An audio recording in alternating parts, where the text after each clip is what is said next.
नमस्कार बच्चों, हमारे जो टॉपिक चल रहा है उसका शीर्षक है बिहारी।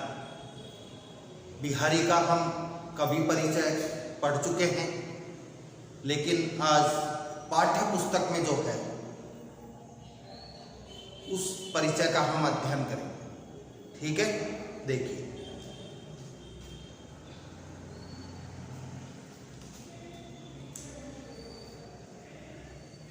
गागर में सागर भरने वाले रीतिकाल के महान कवि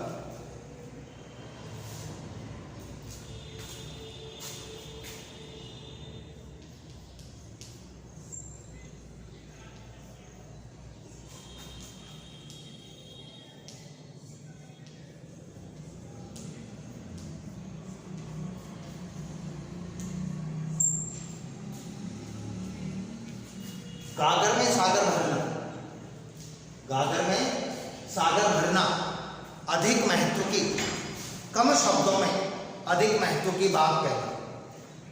गागर में सागर भरना, कम शब्दों में अधिक महत्व की बातें कहना। गागर यानी घड़ा, सागर यानी समुद्र। घड़े में समुद्र भरना कभी भी संभव नहीं है। घड़े के जल को समुद्र में समाहित कर देना, भर देना कभी भी संभव नहीं है। मतलब कम शब्दों में अधिक महत्व की, अधिक ज्ञान की बातें कहना। गागर में सागर भरना।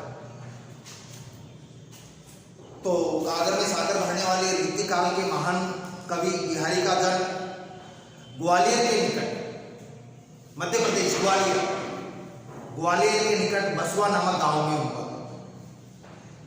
इनके पिता का नाम केशव राय था। उन्होंने आमेर के राजा मिर्जा जय सिंह के दरबार में पहुंचकर, आमेर के राजा जय सिंह के दरबार में पहुंचे। मैंने आपको बताया था खुद जय सिंह इनको लेकर आए थे ग्वालियर से आमेर। फिर घटना भी बताई थी, एक कम उम्र की लड़की से, कन्या से इन्होंने जय सिंह ने विवाह किया था। तो वहां पहुंचकर अल्पवयस्क कम उम्र की रानी के मोह पास में राजा फंस गए थे, बंध गए थे और राज कर्तव्य भूल गए थे। दरबार में आते ही नहीं थे, केवल महल में रहते थे, रानी के पास रहते थे, अपना कर्तव्य भूल गए थे। राजा को एक दोहे के द्वारा सावचेत किया था उन्होंने, सावधान, एक दोहे के द्वारा सावधान किया था। बताया था वो दोहा, नहीं पराग नहीं मधुर मधु, यही विकास ही काल, अली कली ही सो बंधो, आगे कौन हवा। इस दोहे के माध्यम से जय सिंह ने, बिहारी ने जय सिंह को प्रेरित किया था।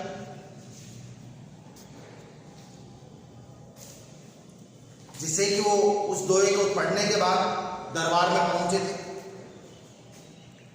काव्य पार की राजा ने उनका सम्मान किया उन दो लाइनों के आधार पर, नहीं पराग नहीं मधुर मधु, इन दो लाइनों के आधार पर उनका सम्मान किया। काव्य को परखने वाले थे वो समझ गए कि ये दो लाइन लिखने वाला आगे जाकर बहुत बड़ा, बहुत दिग्गज आदमी बनेगा, दिग्गज विद्वान बनेगा, कवि होगा। उनका सम्मान किया, वे अपने दरबार में सम्मानजनक स्थान दिए। बिहारी ने सतसई की रचना की।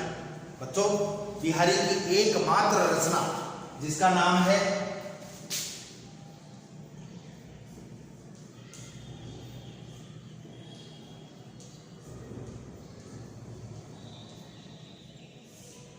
बिहारी सतसई। सतसई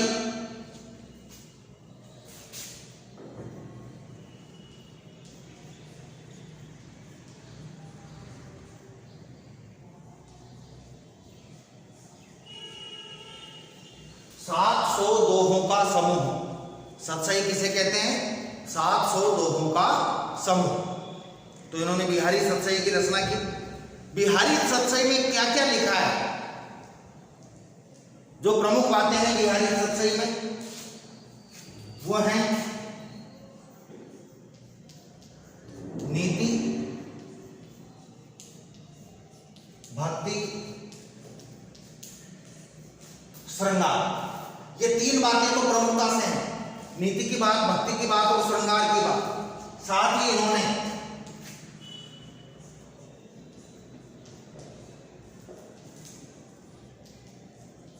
प्रकृति वर्णन की बड़ी सूक्ष्म क्षमता से किया है। ज्योतिष का भी इनको ज्ञान था।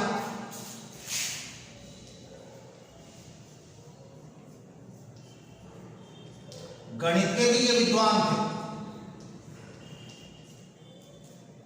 ये सारी बातें उन्होंने अपनी बिहारी सतसई में दी हैं।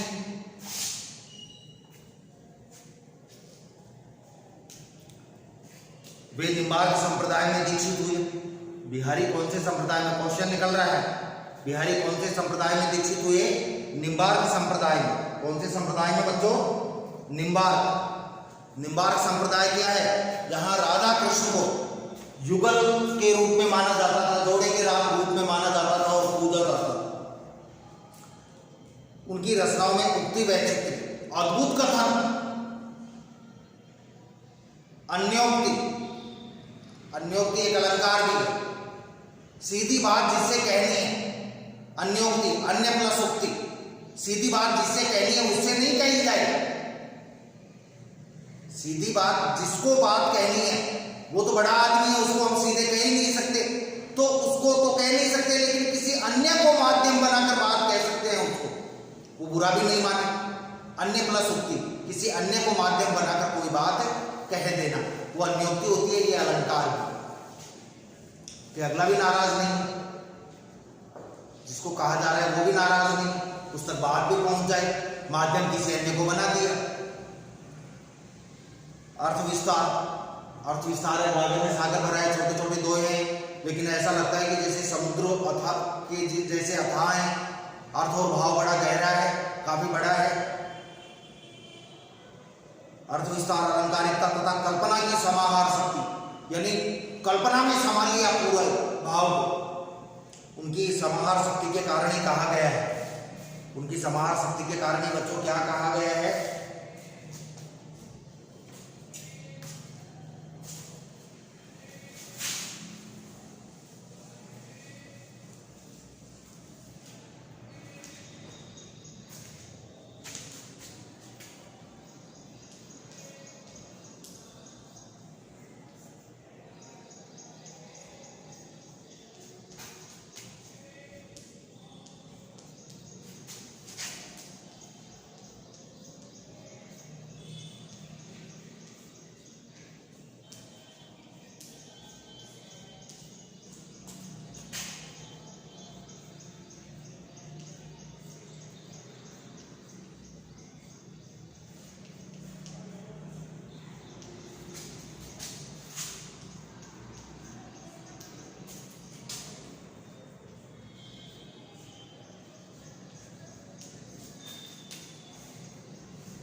सतसैया के दोहरे जो नावक के तीर, देखने में छोटे लगे घाव करे गंभीर।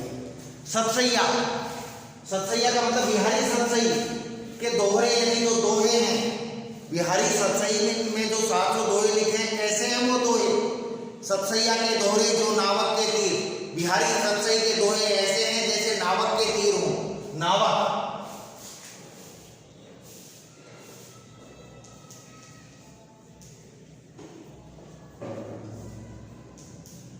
एक छोटा धनुष होता है। नावक क्या होता है? एक छोटा धनुष होता है। अब तुम कहोगे साहब छोटे धनुष का क्या मतलब है? देखो, बड़ा धनुष तो देखा ही होगा आपने, भगवान राम रखते थे, अर्जुन रखता था, कर्ण रखता था, जो पूर्व प्राचीन योद्धा होते थे वो धनुष रखते थे, धनुष और बाण का संधान करते थे। लेकिन नावक होता है, ये छोटा सा धनुष होता है, इतना बड़ा, उसके बाण भी इतने ही होते हैं। क्या काम आता है ये? समुद्री जीवों को मारने के काम आता था, इंसानों के नहीं, समुद्री जीवों को मारने के काम आता था। कहीं कोई यात्रा कर रहा होता, रास्ते में समुद्री जीव आ जाए, कोई जल में यात्रा कर रहा है, रास्ते में समुद्री जीव आ जाए, अब क्या करे व्यक्ति? तो नावक जो होता था, छोटा धनुष होता था, जो समुद्री जीवों के काम आता था, उस नावक पर बाण चढ़ाता। सतसैया के दोहरे जो नावक के तीर, तीर यानी बाण, बाण, धनुष छोटा है तो बाण भी छोटे ही होंगे, देखने में छोटे लगे। अरे वो जो धनुष और बाण है, उस धनुष के बाण दिखने में तो छोटे लगते हैं, इतने से लगते हैं, देखने में छोटे लगे, दिखने बहुत गहरा आघात करते थे, बहुत गहरा वार करते थे, घात करते थे। यानी समुद्री जीव बड़े बड़े विशालकाय, उनके वो छोटा सा जो धनुष बाण होता वो उनको गहराई तक आघात पहुंचाता था, वो मर जाते थे जीव। वैसे ही बिहारी सच्चाई के जो दोहे हैं वो दिखने में तो छोटे छोटे हैं, लेकिन इनका प्रभाव है जो नावक के तीर की तरह होता है, हृदय की बहुत गहराइयों तक उसका प्रभाव पड़ता है। समझ में आ गया?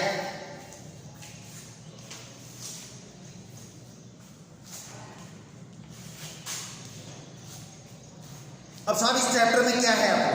प्रस्तुत पाठ में बिहारी के भक्ति, नीति और श्रृंगार के दोहे लिए गए। बिहारी के भक्ति की, नीति के और श्रृंगार के दोहे लिए हैं। मौसम संबंधी जानकारी भी दी है उन्होंने, मौसम के बारे में बताया है। गणित का भी ज्ञान था उनको।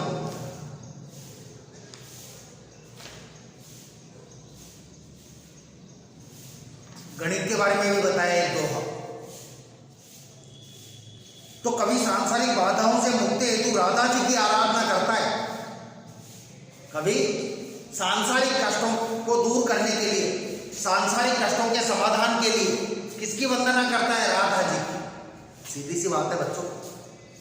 एक तो बिहारी कृष्ण की वंदना करते, कृष्ण की भक्ति करते, तो हो सकता है कृष्ण देर से प्रसन्न होते, क्योंकि कृष्ण तो ज्यादा बिजी थे,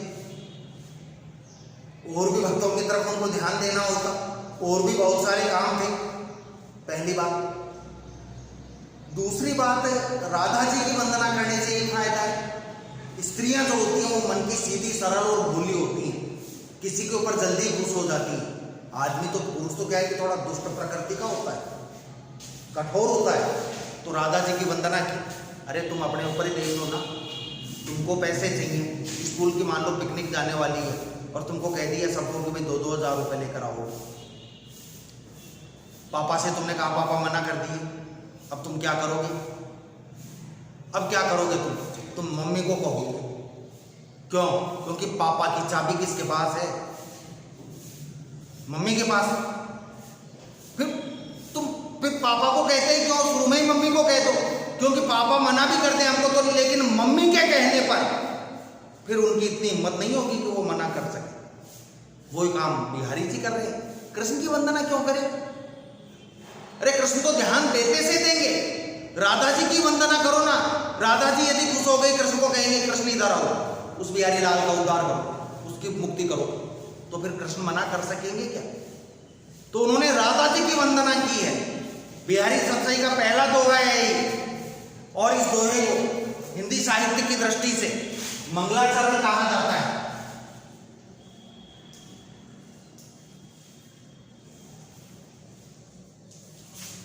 मंगलाचरण क्या होता है बच्चों?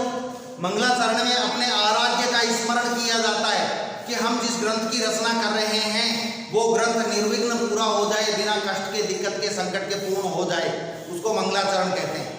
अब इसमें चाहे मंगलाचरण मान लो कि राधा जी की वंदना कर रहे हैं कि मैं जो कार्य प्रारंभ करने जा रहा हूं, इस कार्य के हेतु हे राधा जी आपका और श्री कृष्ण का आशीर्वाद और वरदान मेरे को मिलता रहे, ताकि मेरा ये ग्रंथ, ताकि ये मेरा कार्य निर्विघ्न संपादित हो जाए, पूर्ण हो जाए। राधा जी की वंदना कर रहे हैं। मेरी भव बाधा हरो राधा नागरी सोई। मेरी यानी मेरी, भव बाधा, भव यानी सांसारिक, बाधा यानी कष्ट, हरो यानी हरण करो। राधा जी को कह रहे हैं बिहारी कि पहली लाइन का अंतिम शब्द देखिए, राधा नागरी सोई। राधा यानी राधा जी, नागरी यानी चतुर, सोई यानी सुंदर। हे चतुर और सुंदर राधा जी, आप क्या करो? मेरी भव बाधा हरो, मेरे सांसारिक कष्टों को दूर करो। समझ में आ गई पहली लाइन? मेरी भव बाधा हरो, हे राधा नागरी सोई, हे चतुर और सुंदर राधा जी। अब ये चतुर तो थी राधा जी, सुंदर इसलिए कह दिया कि स्त्रियों को सुंदर कहने से वो जल्दी खुश हो जाती हैं। सुंदर नहीं हो कोई, फिर भी उसको सुंदर कह दो तो वो थोड़ी खुश हो जाएगी, जल्दी प्रभावित होगी सामने वाले से। हे चतुर और सुंदर राधा जी, आप मेरी क्या करो? मेरी भव बाधा हरो, मेरे सांसारिक, भव यानी सांसारिक, बाधा यानी कष्ट, हरो यानी हरण करो, दूर करो। आप मेरे सांसारिक कष्टों का हरण करो, सांसारिक कष्टों को दूर करो। जा तन की झाई परे, जा यानी जिसके, तन यानी शरीर की, झाई यानी परछाई, परे यानी पड़ती है। जिसके शरीर की परछाई पड़ने मात्र से श्याम हरित द्युति होय। श्याम यानी कृष्ण, श्याम यानी कृष्ण, दो अर्थ निकलेंगे। हरित यानी प्रसन्न, हरे प्रसन्न, और द्युति यानी चमकदार, जिसके शरीर की छाया पड़ने मात्र से। अरे जब राधा जी के शरीर की छाया भी कृष्ण के ऊपर पड़ जाती, राधा जी को कृष्ण दूर से भी देख लेते तो कृष्ण प्रसन्न हो जाते। जिस स्त्री की छाया पड़ने से कृष्ण प्रसन्न हो जाते हैं, यदि वो स्त्री कृष्ण को कहे कि कृष्ण एक धरती पर बिहारी लाल का आदमी है फला जगह, उसका उद्धार करो, तो क्या कृष्ण मना करते? जा तन की झाई परे, जिसके तन की शरीर की झाई परछाई परे पड़ने पर श्याम हरित द्युति हुई। श्याम जो है श्री कृष्ण है, वो हरित प्रसन्न और द्युति चमकदार हो जाते हैं। हरित द्युति का मतलब हरित यानी हरा रंग और द्युति यानी चमकदार। जो हरा रंग है वो चमकदार हो जाता है। कहने का मतलब है कि भगवान कृष्ण राधा जी को देखते ही प्रसन्न हो जाते थे। बच्चों इसमें देखना, श्याम हरित, जो श्याम वर्ण है वो हरित, श्याम वर्ण काला हरे में और चमकदार हो जाता है। कहने का मतलब है कि श्री कृष्ण की परछाई, श्री कृष्ण राधा जी को परछाई, राधा जी की परछाई को देखते ही बड़े प्रसन्न मन वाले हो जाते थे। इसलिए बिहारी जी ने क्या किया, अपने दिमाग का, अपने विवेक का काम लिया और किसकी वंदना नहीं की?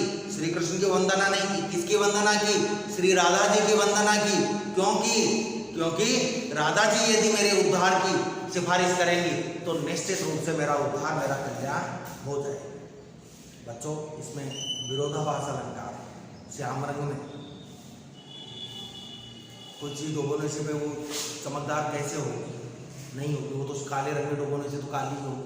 विरोधाभास अलंकार। दूसरा, तो पर बारो उर्वशी, सुन के राज के सुजान, तू मोहन के उर्वशी हवे उर्वशी समान। ये संयोग, ये श्रृंगार का उदाहरण है और श्रृंगार में भी वियोग श्रृंगार का उदाहरण है। श्रृंगार में भी वियोग का उदाहरण है। क्या होता है वियोग? भाई संयोग और वियोग श्रृंगार के दो पक्ष होते हैं। श्रृंगार के दो पक्ष होते हैं, एक तो संयोग श्रृंगार और एक वियोग श्रृंगार। संयोग श्रृंगार में नायक नायिका का मेल होता है, मिलन होता है, और वियोग श्रृंगार में दोनों बिछड़ जाते हैं। संयोग श्रृंगार में प्रसन्नता होती है, साथ साथ घूमते हैं, फिरते हैं, प्यार मोहब्बत की बातें करते हैं, ये तो संयोग श्रृंगार में होता है।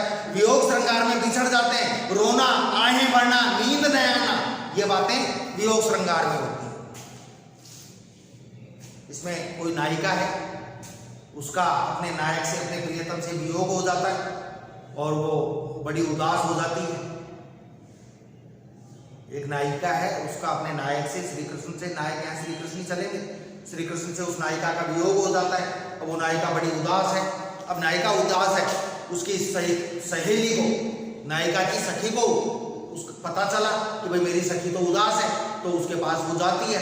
तो नायिका की सखी नायिका को समझा रही है इस पद में, इस दोहे में। प्रसंग ध्यान रखना, इस दोहे में कौन किससे कह रहा है? नायिका वियोग में डूबी हुई है, नायिका की सखी को, नायिका की सहेली को अपनी नायिका के, अपनी सखी के वियोग में होने का पता चलता है, तब वो अपनी सखी नायिका को समझा रही है। क्या समझा रही है वो हम कल समझें। ठीक है बच्चों, धन्यवाद।